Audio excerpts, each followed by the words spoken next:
Sometimes you can't tell if we're live, but I believe we are. Good afternoon, good morning, good evening, depending on where you're at and when you are rewatching this live broadcast. That may not be live for you, depending on where you're watching it. But all that said, welcome to the Melanated Air Hour. I need to get us a to welcome us into the room.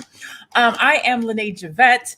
I am with my co-host Keisha at We Inspire Brand. Hey, Teddy Ewing at The Real Teddy Talks, who's on vacation. She is in, not only is she international on a normal basis, but she's traveling international too. Isn't she glowing, y'all? Glowing. Look at me. She got that vacation. That melanated all over me. Melanin at the Melanated Air Hour.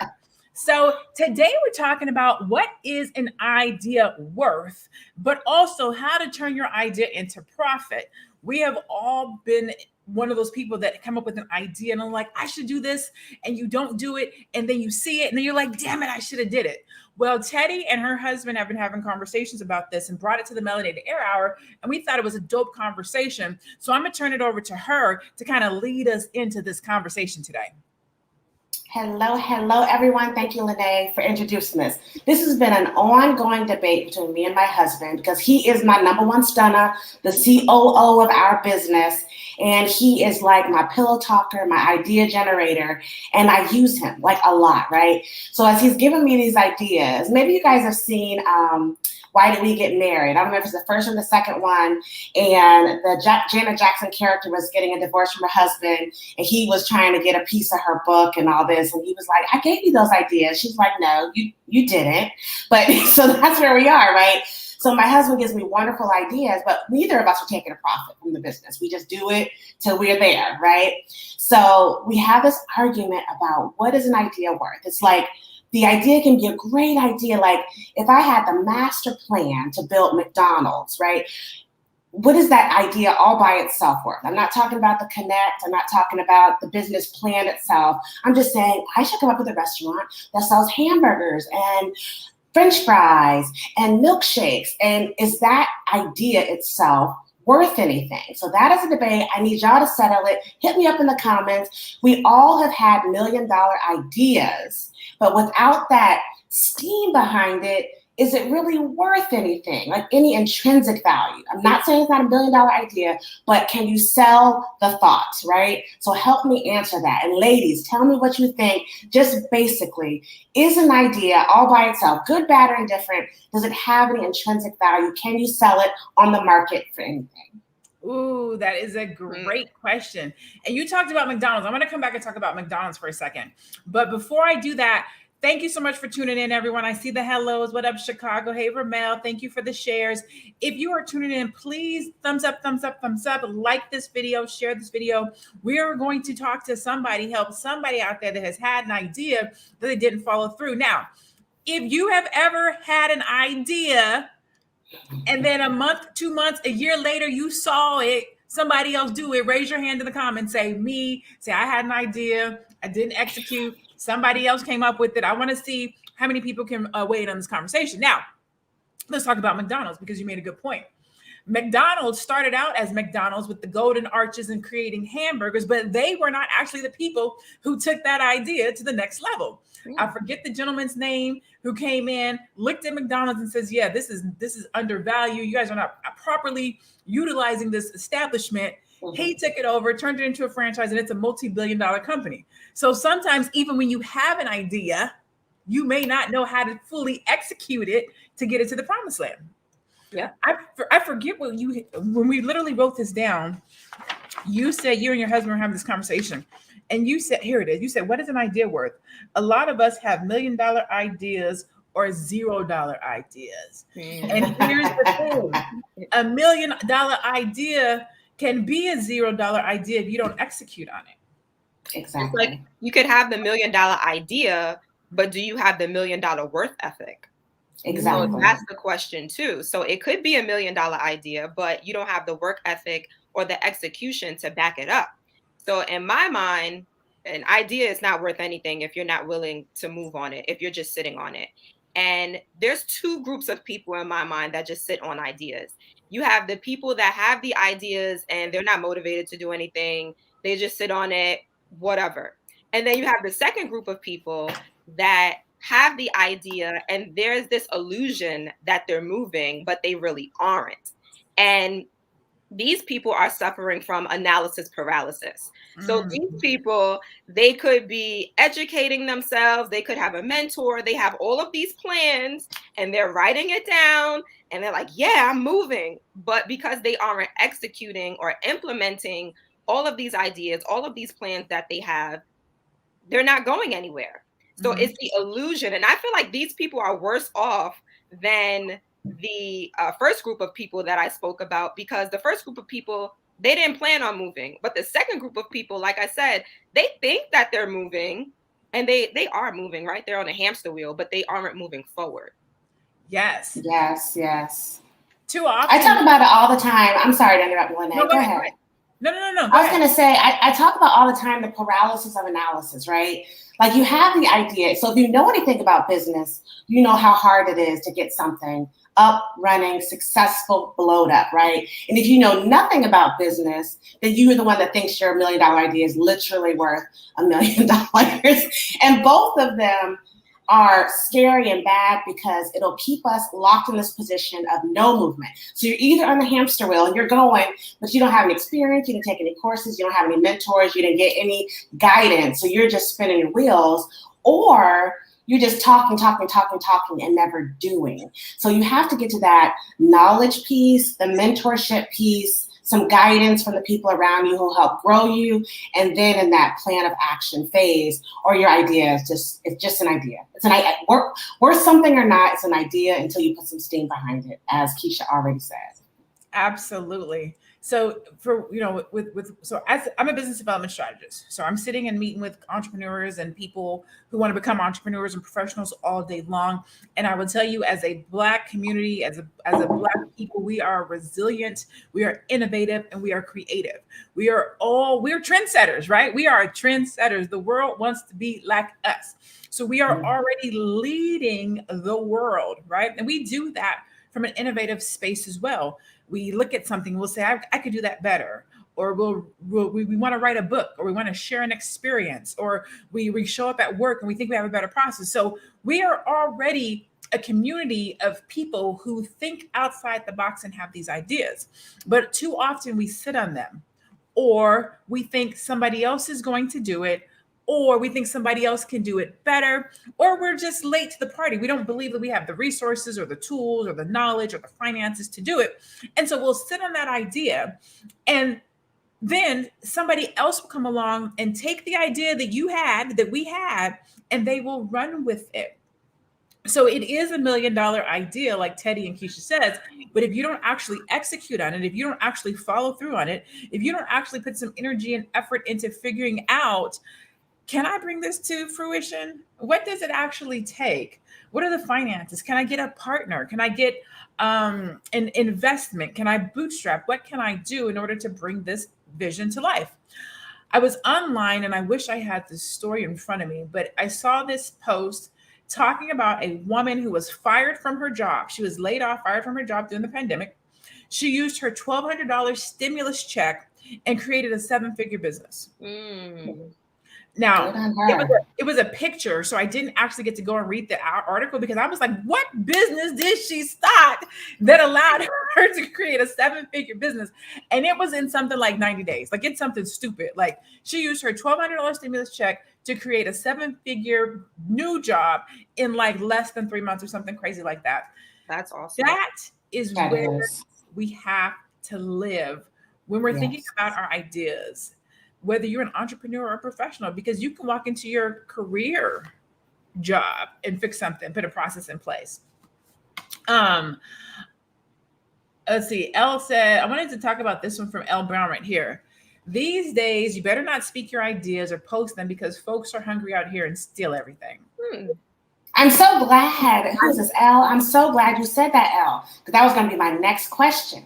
So I'm not talking about a business plan. I'm not talking about true like work product. I'm not talking about your patents. But can someone steal your idea? That's the question, right? So you have an idea, you shared it with a friend, you shared it in a big group, you shared it online. Someone takes that idea, just the words, Not even like like I said, not the action plan, just I want to start a McDonald's, right? And they run with it and they're successful.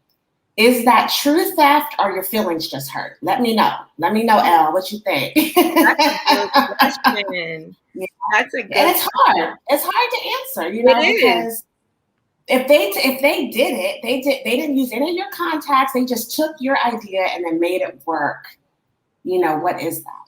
Is that theft? Is that really theft? Because in my mind, right? So before I started my t-shirt business, if I told someone, yeah, I'm looking to start this t-shirt business, and then they went and did it, that doesn't stop me from starting my own t-shirt business. Like, these t-shirt businesses have been around for how many decades, you know? So in my mind, it could be a yes, it could be a no. I guess how it depends on how creative it is. So how much in depth are you taking?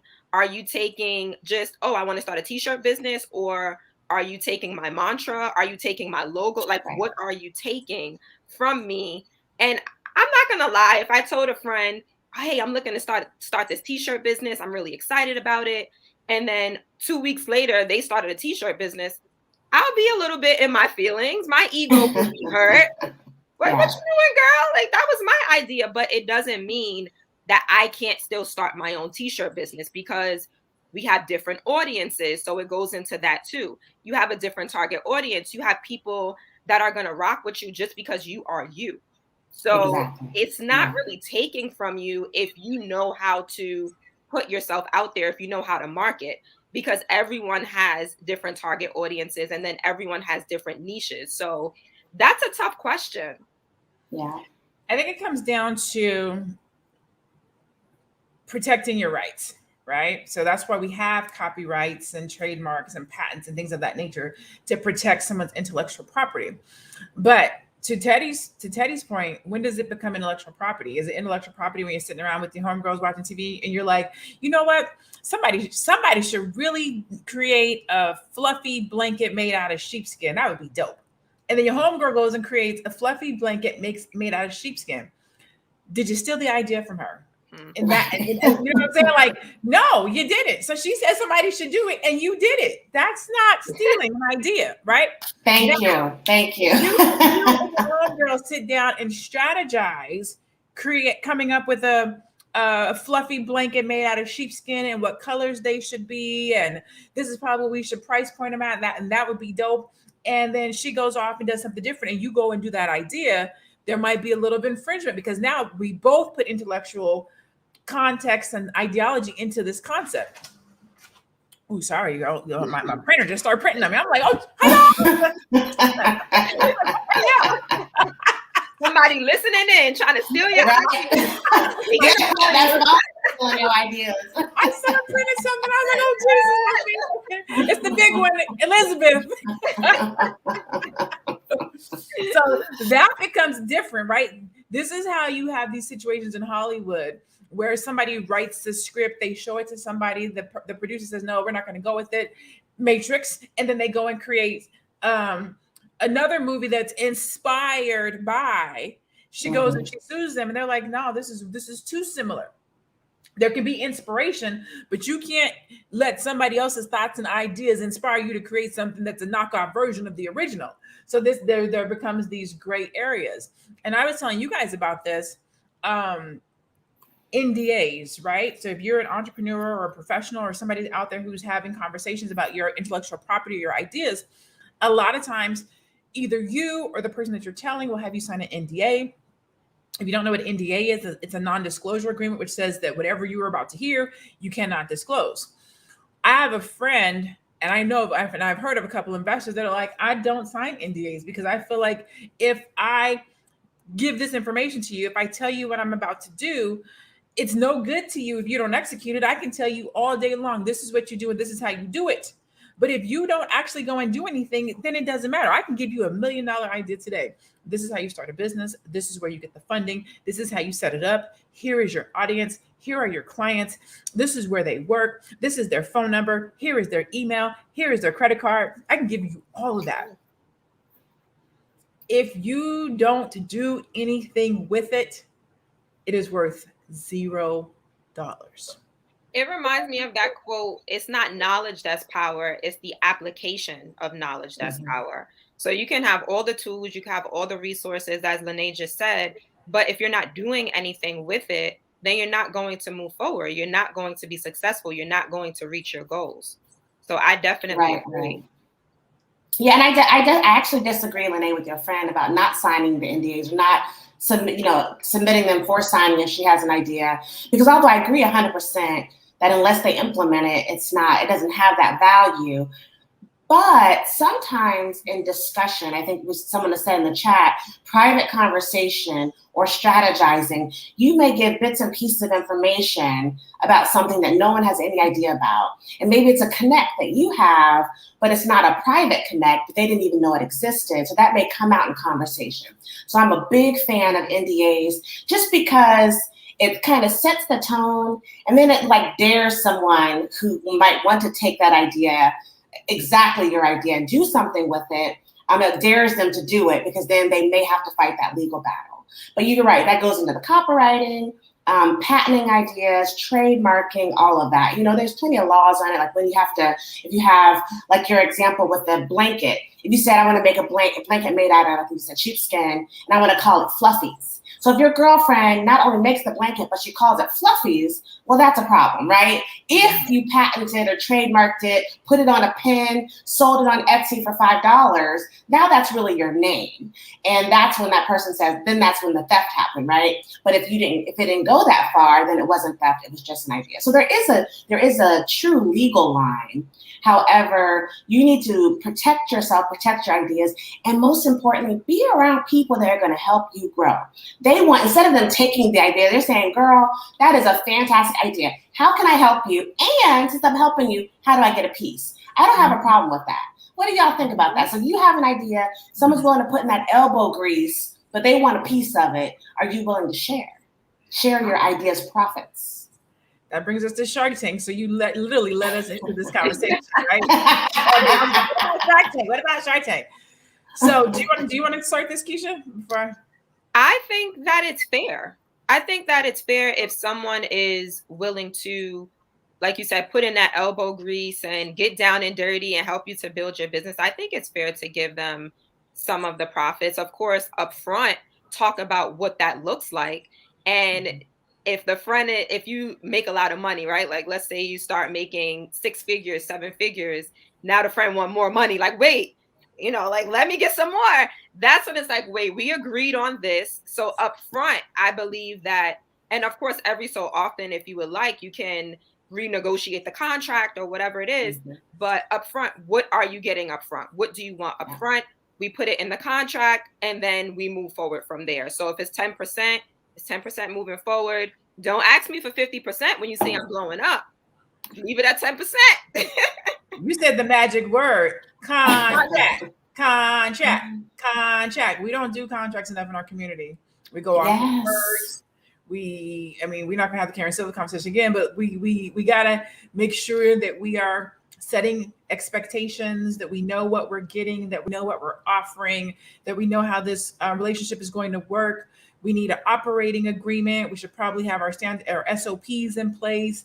And these expectations should be set at the beginning. Again, I'm going back to the prenup. Make these arrangements when you like each other. Make these arrangements when you're excited to work with each other. Because when things go sour, it becomes difficult to it's difficult to go back and remember what you said 5 years ago, right? Let's just start there. 2, when you're angry and there's frustration, it's difficult to be polite and nice and kind and considerate. If there's $1 million at stakes, people start changing when money is involved. So you want to make sure that you have contracts. You want to make sure that you're setting these expectations. I like what Teddy said about surrounding yourself with people that want to help you. So if we go back to the topic, what is an idea worth? And let me reset the room while I'm here.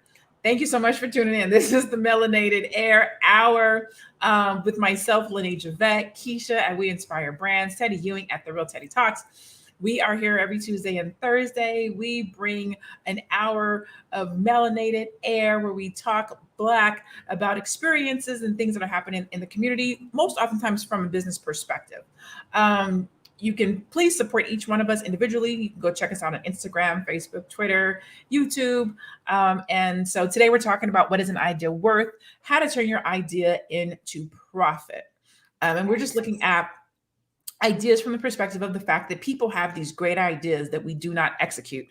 How do we take this idea that we have and turn it into $1 million idea? Or how do we execute it and turn it into $1,000 idea? I mean, it doesn't have to be $1 million, but we do want to get some money for the ideas that we have. And then how do you protect your ideas if you have one? So let's talk about, I think that the question Teddy asked is if you have an idea and you share it with someone and they want to help you, should you share? Absolutely. I believe that you should get paid for your knowledge or information, what you bring. If you think about a Shark Tank, right?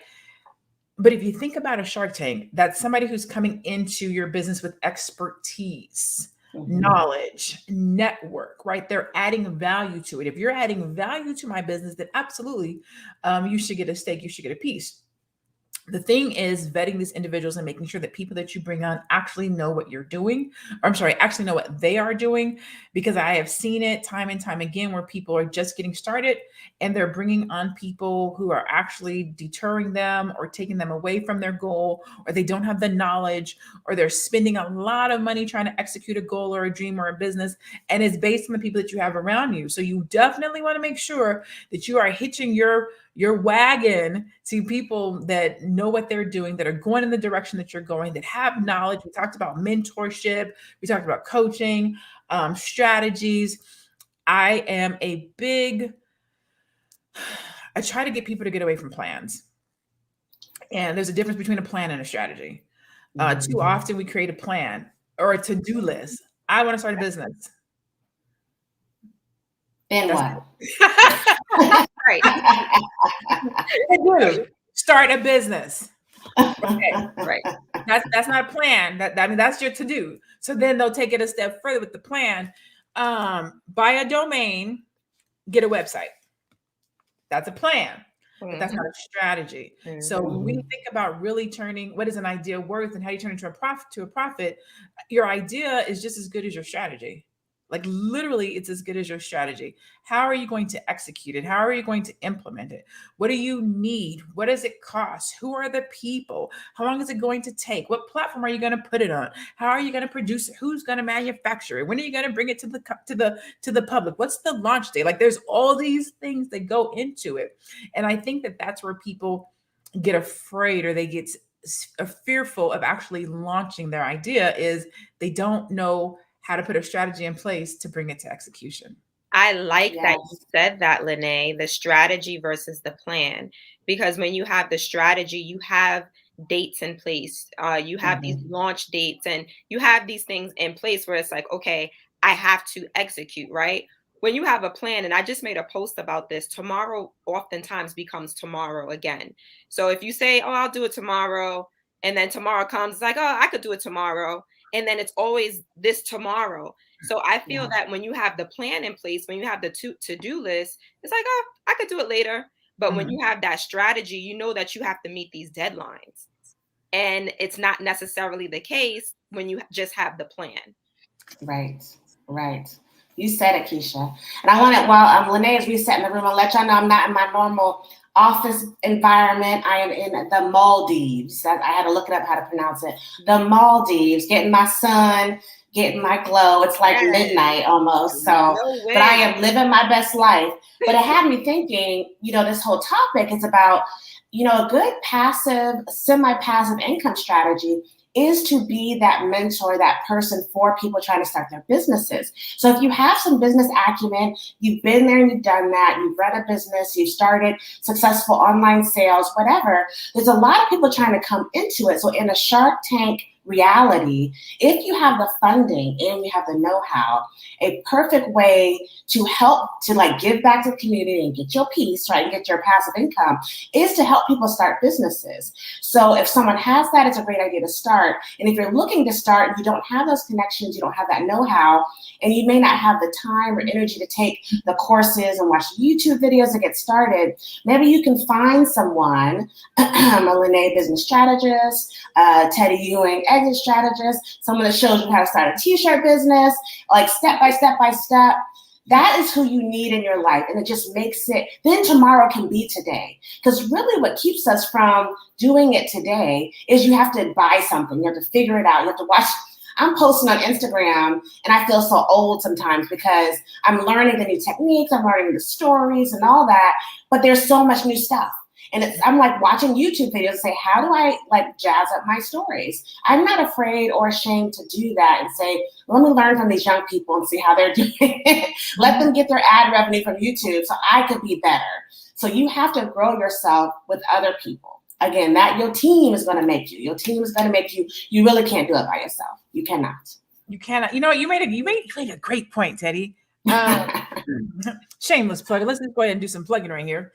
One of the things that I think, and you hit the nail on the head, is individuals come up with these great ideas and then they don't feel supported in the idea because they don't know where to turn to get the support. And so you'll sit on that idea instead of reaching out to someone that can help you, right? So for example, thank you, Celeste. She says, great advice and information. Thank you, ladies, for sharing your knowledge and experience. You are so welcome. A lot of times people just don't know, right? So for example, if you are interested in starting a t-shirt company, or you've thought, you know, and when you hear t-shirt company, you don't even really think about what that entails, right? Right. There are t-shirt companies for single women. There are t-shirt companies for Black women. There are t-shirt companies for nonprofits. There are t-shirt companies for just for kids or just for girls or to empower. There's like men. You don't think about how elaborate it is, but then you'll also talk yourself out of it and say, there's too many t-shirt companies. There's not a t-shirt company by you. Nobody started it by the way that you will and put your stank on it. Like we don't think about that, right? Well, guess what? Keisha actually helps people start t-shirt companies. So if you had that idea and you've been sitting on it and you haven't executed on it, you actually know somebody that can help you start your t-shirt company, or at least talk it through to see if it makes sense. Maybe you are thinking about leaving your corporate job and you're trying to figure maybe your innovation is to become an entrepreneur, or it might not even be to become an entrepreneur. It might just be to leave your job and try to figure out what comes next. How do you exit corporate America? What does that look like? What do you need to have? How do you put that idea together? Guess what? You know, Teddy is an exit strategist. So that's literally what she does. But you may be talking yourself out of exiting or launching or starting because you don't know what to do or how to do it. Well, there are people that can help you turn your idea into dollars, into profit. You know me. So as a business development strategist, all I do every day is develop strategies to brand, monetize, and launch Black-owned businesses in an upscale manner. So that could be product. I have a course that I teach people how to white label. So if you don't actually have a product of your own, I teach you how to create a product and white label it, because I need us as Black people to create products, tangible products. And you can do that through white labeling. I teach people how to create a course. How do you take the knowledge that you have in your own mind from your own experiences and turn that into a course called Course to Currency, where I literally sit with these students and help them create courses. And I'm getting emotional because it's so beautiful to work with our community. I have a gentleman that's creating a course on autism. I have a woman that's creating a course for single women. I have somebody that's creating a course. I mean, like it's just so amazing to hear these people's stories and help them turn their stories into money.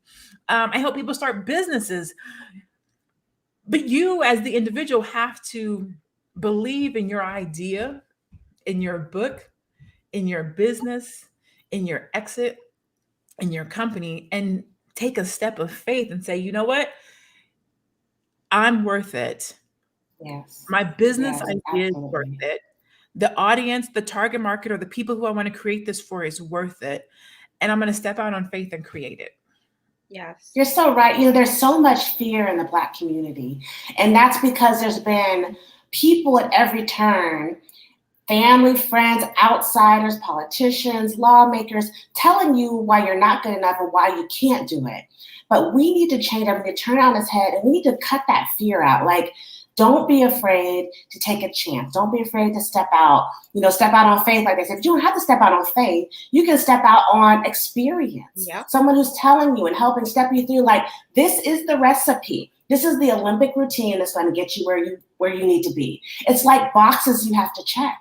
It's very, like, once you know the boxes, you're like, that's all I have to do. And you're like, yes, that is all you have to do. And you can hit the ground running. So it is much simpler than we've made it in our heads. We have to move on the other side of fear and get across that so that you can start being profitable and do that thing you always want to do. And just I'm not going to say don't be happy where you are, because some of us are in great places, right? But if you don't feel like you're in the place you're meant to be, if you're not reaching your greatness, I always say invest in yourself 1% a day and you'll reach your exponential greatness. Because if you do 1% a day, it's not 365 at the end of the year. It's like 56,000%, because each 1%, like compounding interest, is working on top of each other. So invest in yourself 1% a day to reach your exponential greatness, and you will be great beyond measure. It is our power. Marianne Williamson has a quote. That's my favorite. That is my favorite, girl. Of course, I'm going to jack it up now because I had too much sun today. But it was something. It's to the effect of, it's not our fear. Do you know what off the top of your head, Monet? It's like, it's not our inadequacies. Yes. It's not our inadequacies that we're afraid of. It is our greatness that we're afraid of, because we know that the only thing between us and greatness is us. So it's like, I'm the only thing keeping me from reaching my power, my beauty, my exponential greatness. Did you find it, Lene? I did, and I'm going to read it. It's by Marianne Williamson. It says, it is our light, not our darkness, that most frightens us. Our deepest fear is not that we are inadequate. Our deepest fear is that we are powerful beyond measure. It is our light, not our darkness, that most frightens us.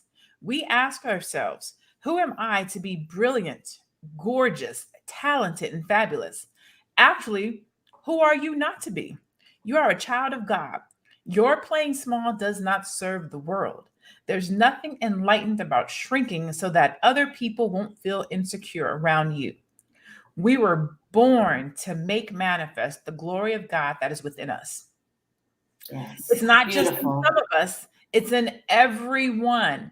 And as we let our own light shine, we unconsciously give other people permission to do the same. As we are liberated from our own fear, our presence automatically liberates others. Yes. Yes. I love it. It's so beautiful. Yeah, y'all gotta, if y'all have never read it, look it up. And you have to, it took me like about a year to really digest those words. And know that it's just me. It's it's everything that I could be that is scaring me. Because you don't want to. I saw a post. Someone said, I thought about, what did he say? He said something to the effect of, I thought about not shining, but the sun don't apologize. Why should I? And that is the sun don't care who it's burning. It don't care if you got sensitive skin. It is don't shine. And that is how you need to be. Folks will adjust around you. So live your greatness. I know we done went off on tangent, but I am so passionate about each person figuring out your why and then going after it 150 miles an hour until you reach it, so that you feel fulfilled in what you've done. And you're not letting life live you. You are living your life. Yes. Demetrius, and I think, Demetrius. So the author is below, Marianne Williamson. That's the author, Marianne Williamson. And the name of the poem is called Our Greatest Fear. So it's called Our Greatest Fear, and it's by Marianne Williamson. And I will tell you, one of the things I love about Melanated Air is it's a safe place, right? We get to be honest, we get to be transparent. And so I will share with you guys that I have had a fear of success for many years. Many years. I was not afraid of being successful. My fear didn't come from failure. Like, I didn't have a fear of failure. Oh, I'm going to fail if I try. I'm going to fail if I try. I had a fear of success. Like, what's going to happen if I get too big? Or will I change? Are people going to look at me differently? Will, you know what I'm saying? Like, I've had a fear of success for many years. And it sounds kind of crazy to say, but it comes from imposter syndrome, right? Am I really as good as I say I am? Can I really make these changes? Am I really, you know what I'm saying?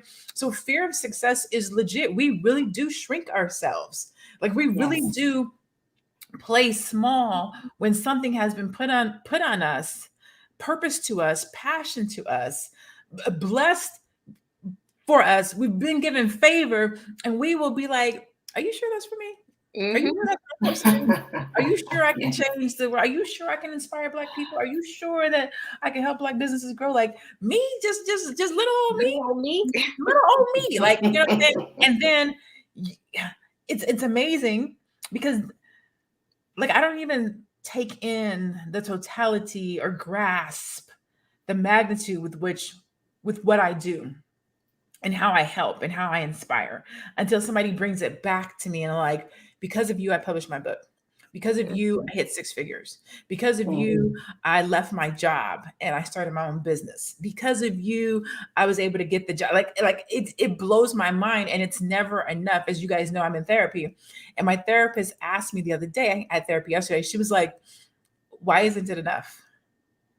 Why are you always looking for the next thing?" And I'm like, I play such a small role. Like we play our role in life, our ideas, our contributions, we make them small. And I just want to say to everybody who's on here, who's listening, who's watching on the replay, who hears this later, you are not small. No.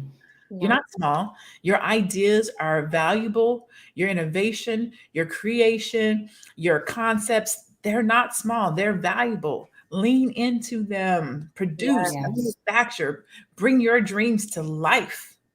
Yes. That's I just want to say that you are enough.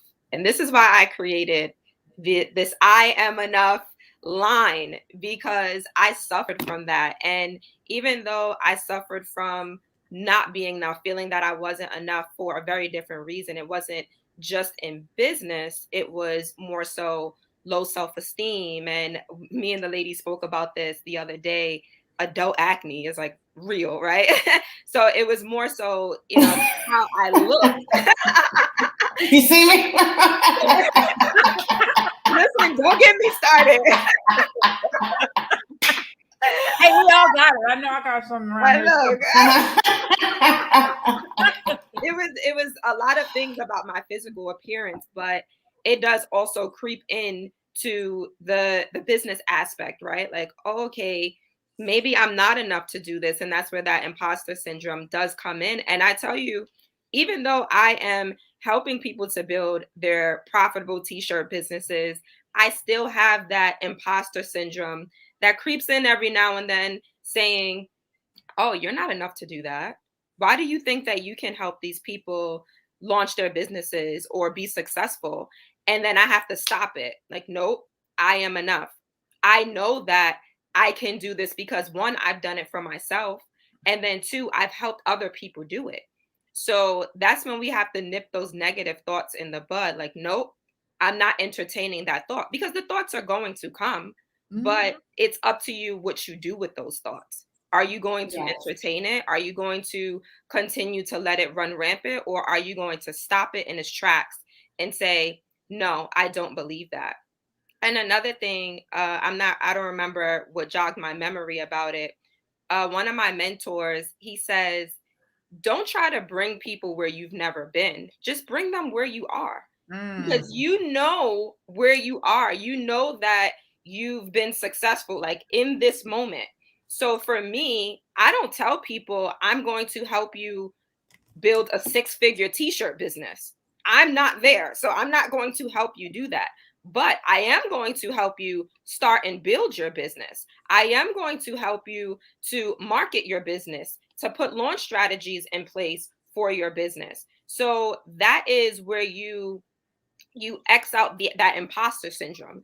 Because like I said, I'm not helping people start 6-figure businesses. I'm not doing that because I've never done it.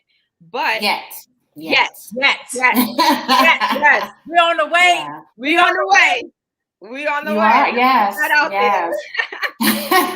And that had, that gave me so many thoughts, because I know each one of y'all, I know I have a consultation package on my website, hopefully therealteddytalks.com. I think both of you do. So sometimes I even have a package called My Business Buddy, because I think the hardest part about starting a business was not having anyone to talk to about it that could give me some educated feedback, that I could really bounce ideas off of, develop a strategy. So if you're in that stuck place and you need to talk to someone for an hour that's really going to make that a power hour and give you some good juice, look into that. Find someone who has a consultation package that has been where you're trying to go. As Keisha said, she knows how to start a business, and she doesn't have to promise you all these other numbers. She's like, I can get you off the ground, I can get you started, I can get you marketed. And that is what she's selling. And as adults, it's like lie. I hate when adults lie. It irks me to no end. We are grown. You do not have no one controlling you. You don't have to lie. So when you don't have to lie and you're always telling the truth and you're always being authentic, cryptocurrency expert, been in the game 4 years. I know 99% that most people who've never bought a cryptocurrency. So I can take you from not knowing cryptocurrency all the way to the end to buying and making money. And I can sell that with full confidence, knowing I've made tens of thousands and you can too. So we've all been there. We've all done it, and we can help you. And that's all you need to get yourself going. I think so many of us are stuck in a rut, and we have to get off that, get out of that pity party, and move forward. You don't have to start a business. You don't have to do anything grandiose. As Lene said, it could just be leaving your job for another job, or leaving your job or staying at your job and putting some energy into your side hustles at the farmer's market or on Etsy or whatever your thing is, or your passion. Make money off your passion. Whatever it is, your idea is actually worth something. So back to the question, and my husband, I know he's listening, smiling. Baby, your ideas are invaluable. They are priceless. I'm just not going to give you no money for them. Okay? I'm not giving you no money. We will make money together. Your ideas, we're going to develop and grow. Then when that profit start coming in, then we will take a profit together. Okay? Hopefully that settles it. It won't though. Hopefully it settles So if you're just tuning in, welcome to the Melanated Air Hour. We're talking about what is an idea worth and how to profit from it. And we've literally gone around the room having this conversation. Please thumbs up, like, follow, share, follow all the queens, the ladies that you see on the screen at I Am Lene Javette, at We Inspire Brand, at The Real Teddy Talks. I think a lot of what you guys have just said and talked about is super important. I remember when I was first getting started as a coach, as a business coach, right? And you do play that psychological game, right? You're helping people, you're trying to get them to the next level. And if you haven't got to that level, then you feel like, well, how can I help you succeed? Well, a lot of times, and it's the weirdest thing, as coaches, we help our clients go past us, right? So you can look at somebody's business and say, hey, do these tweaks, do this. And they have the energy, effort, the capacity, or the backing to do it. And they sometimes supersede you in their sales growth or in what it is that they're doing. I've seen that happen. It has happened to me, right? I've given somebody some content. They had $100,000 month, and now they've gone on to do great things. But that's part of developing or planting seeds in your clients. And my mentor had to have a talk with me, and he was like, Lene, the whole goal in helping people, especially in our communities, to give them a hand up. So he said, people are trying to get to where you are. I'm trying to get someplace else. And because I haven't reached where I want to get to, sometimes you feel like, well, I haven't got to the 7-figure mark yet. So how can I help somebody else? Boo, ain't some folks just trying to get put on. Like they just trying to, how did you start your business? How did you get 75,000 people to follow you? How do you go live? How do you do your eyebrows like that? Like they just want to know, how did you get to where you are right now? That's all I'm looking for. Can you get me to where you are today? I will worry about the rest later. And that's literally what the whole process of mentorship is about, or a coach is about, or investing in yourself, or taking a class. Like Teddy said, I do. I have it's not really a bundle, but I do a strategy session. It's called Upscale My Business Strategy Session, but I also have one for life, Upscale My Life Strategy Session, where I literally sit with a person for an hour to an hour and a half, and we come up with a strategy for their life. We come up with a strategy for their business. This is what you do. This is how you do it. This is when you do it by. These are the colors that you're going to use. This is the voice that you're going to use. This is the time that you're going to post. This is what you're going to show them. This is how you're going to show it. This is what you're going to execute on. This is the business that you're going to start. This is where you're going to put the business. This is the platform. Like, if you have an idea and you don't know how to bring it to life, you need to get with somebody who does. Do not sit on it. There are people that know. Now, I say that to say this. There's a lot of people out here in these internet streets that do not know what they are talking about, and they do not know what they are doing. Yes. Make sure that when you go to execute on your goal, execute on your dream, execute on your idea, that you are partnering with or getting with somebody that knows what they are doing, that they have a track record, that they can show you. They should have some testimonials, some client love. Somebody should have said something good about them, right? They should have a portfolio. They should have something that shows you that they can do what they're telling you that they can do, or just watch them. Like, I've had people who have watched me on social media for like 2 years and then be like, okay, I'm gonna purchase something from you. Like, I believe her now. Yeah. Oh, you're still here. You still here. And then I have other people who will purchase something from me for somebody else. They're like, I don't even need anything from you, but my sister, she needs help. So I'm going to hook you up with my sister. Right. So just, if you're not sure, watch people, see what's up. Now, I want to go to the comments, because your college course, you are in here asking some of the dopest questions. So let's answer these questions. Let's do you think that a barter system would be best for small Black? Okay, so we'll start with this one. We're getting close on time. We're going to start closing this down in about 5 minutes, but I'm going to try to get to these questions to the best of my ability. Okay. The question is, let me pull it up on the screen. Do you think that a barter system would be best for small Black women in business? Skills don't know a thing about European American dollars. I'm not sure what the last part means, but we'll address do you think a barter system would be best for small Black women in business? Can I just say that I have a barter system with my best friend, and she is a life coach. I am a business coach. And what we do is we join each other's programs, and then we give each other feedback. So you should improve on this. Here's what you can do. Even t-shirts. So I taught her how to start her t-shirt business. And she surpassed me in her first 2 weeks as far as sales. So just going back to what Lene said earlier, I think you have a really dope coach or a really dope mentor if your clients are surpassing you in your business. I think that's phenomenal. But yes, me and my best friend, we have a barter system. If I launch something new, as far as a hoodie, a t-shirt, I give it to her. If she launches something new, a hoodie, a t-shirt, she gives it to me. We're able to market each other's stuff that way as well. So I love collaboration. I love barter systems because I think that it can truly work if done the right way. Yes.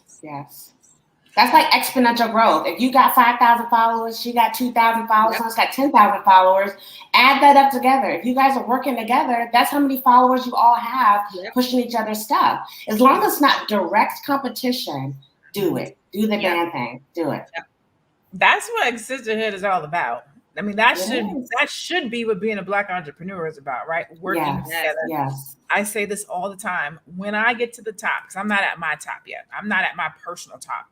But when I get to the top, and when I get there, if I'm by myself, I did not do something right. Something went wrong, because there's no reason an individual should get to the top by themselves. There should be people that go with you. There should be hands that you hold. There should be people that you put on. There should be people that you plug. There should be people that you say, hey, I can't do it, but you go do it. Like, we should be working together to make sure that all of us get up there. When I get up there, when I put my Black card down, I want all my homegirls and my homeboys to put their Black card down, and we laugh to see who's going to get the bill, right? That's how it should be. I say that to say this: make sure you are bartering with the right people that are reputable, people that are going to do you right, that aren't going to just take from you and not give back. One of my mentors says that that receiving is a giving proposition. So receiving is a giving proposition. In order for you to receive, you have to give something. Yeah. But it's receiving, right? So if you're just the person who's giving, you're not getting anything in return. Don't play yourself like that. Make sure that you are doing business with and moving with people who think like you, who are going in the same direction as you, who have the same goals as you. You're not competing, but you share the same audience, right? Mm-hmm. So if you guys aren't sure what that actually looks like or means, put something in the comments and I'll elaborate. But I don't want to, assume or tell y'all something that you guys already know, right? So competition and competing and competence are two different things. And if you're not sure exactly what that looks like or how to do it, let me know. Let's see.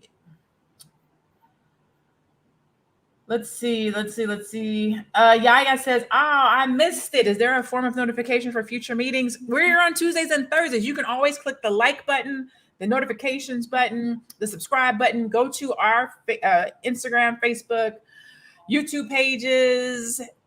And you know what? You guys tell me. I actually have not been setting up notifications for Tuesdays and Thursdays. So we will get something that we can put together and start sharing and posting on social media to let you guys know when we're going live. But every Tuesday and Thursday at 2:00 p.m. Eastern, we are live. Okay. Find us there. And if anyone that's just joining, I saw a couple questions. I think your college course asked about, you said cyberspace ecosystem. I teach cryptocurrency. So if that's the same thing that you're talking about, hit me up on any social and I'll get with you. I got you. I'll get you squared away. I got something for you. Okay. Yes. I'm looking to see if there's anything else we can answer before we have to go. Okay. I'll give you one more college course. How can joint ventures based on sweat equity enable Black women to set a wealth foundation?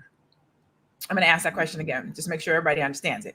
How can joint ventures, partnerships, or whatever the case might be, based on sweat equity, everybody's working, enable Black women to set a wealth foundation? Ooh, that's good. I want to answer it. I'll let somebody else hit it first. That's good. Come on, Jesus. Let me talk about this.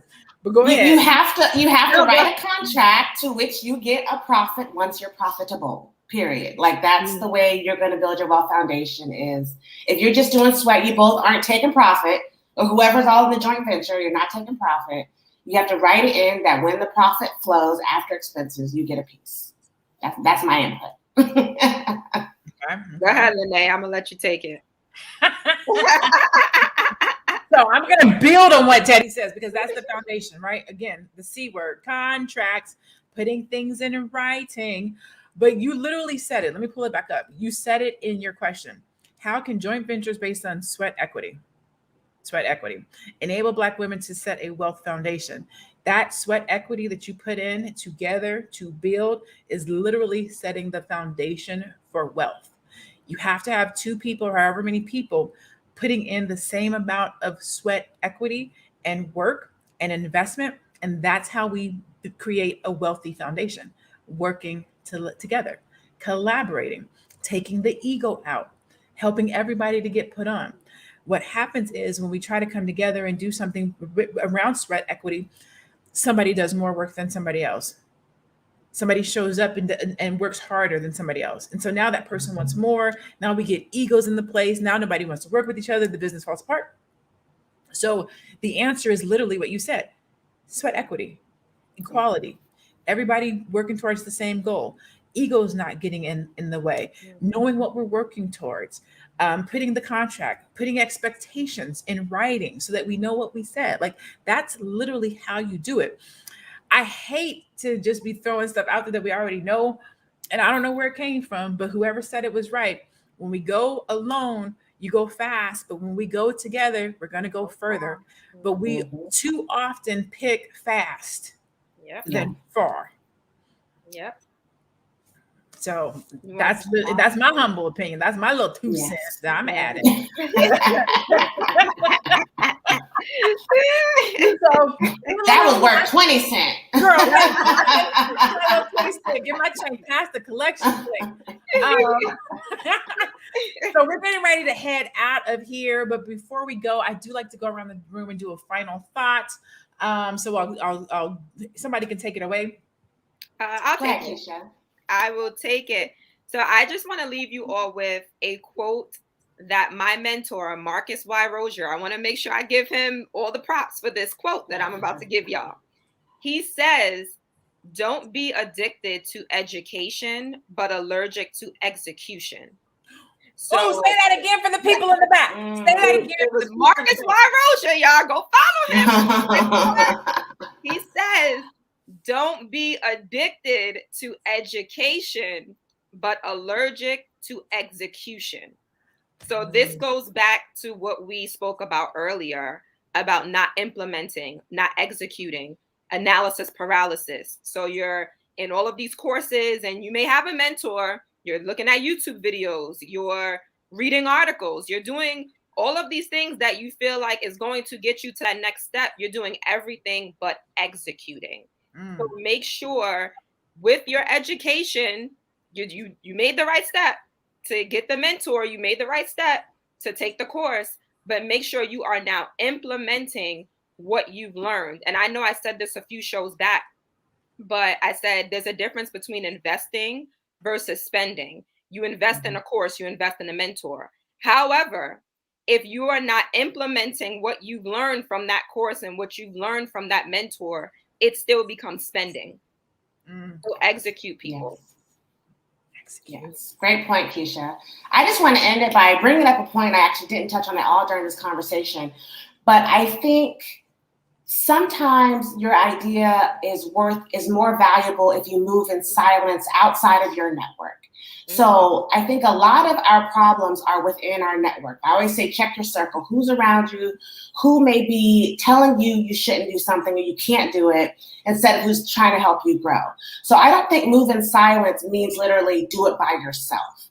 Move in silence may mean you don't have to tell your close friends or family about it because they're not helping you and they're not supporting you anyway. You need to find that network that's outside of those people that can help you grow, those meetups, people online, strategists, people that can help you grow that are outside of your circle. Then once you've got your strategy set up, your action plan, and you are starting to implement these things and you're blowing up from the inside out, that's when you can tell the people around you, because then it'll be too late. It won't matter what they say and they're giving their, half-cent advice, because you're doing your thing. You thought about it, you worked it out, and then you can do it. So move in silence does not mean move by yourself. It means you don't have to tell the people that may not be supporting you. Tell the people that are going to support you. Yeah. Ooh, I like it. Okay. Keisha, Melissa said, what's his name? Where did the quote come from? That is from my mentor, Marcus Y. Rozier. There so you can go. find him on Instagram. You could check out his website. But yeah, Marcus Y. Rozier, and that's Rosier. Boom. And then Adon Ben Yisrael, I hope I don't mess up your name. You said, anyone on this platform have any crowdfunding besides help with a patent that I have for clean energy? I don't have any. However, I do have a crowdfunding course. So if you're interested in crowdfunding, I have a class. If you go to thecrowdfundingblueprint.com, again, that's thecrowdfundingblueprint.com. I have a course that can help you prepare for crowdfunding. I raised $10,000 in 30 days. Doing crowdfunding, and I do teach it because I think that Black entrepreneurs, being that we can't just walk into a bank and ask for money, crowdfunding is a dope source of and way to raise funds for your business. So if you're interested in that, check that out. I'll end with Elle Marie, who says, thanks, ladies, for your platform. You are so welcome. Thank you all for tuning in to the Melanated Air Hour, where we literally just spend an hour talking about things that are happening in life, in entertainment, in the world, we're trying to say with politics, but just things that are happening and looking at them from a Black perspective, from a business perspective. And so we appreciate that you tuned in. We do this every Tuesday and Thursday at 2:00 p.m. Eastern. We're on multiple different pages.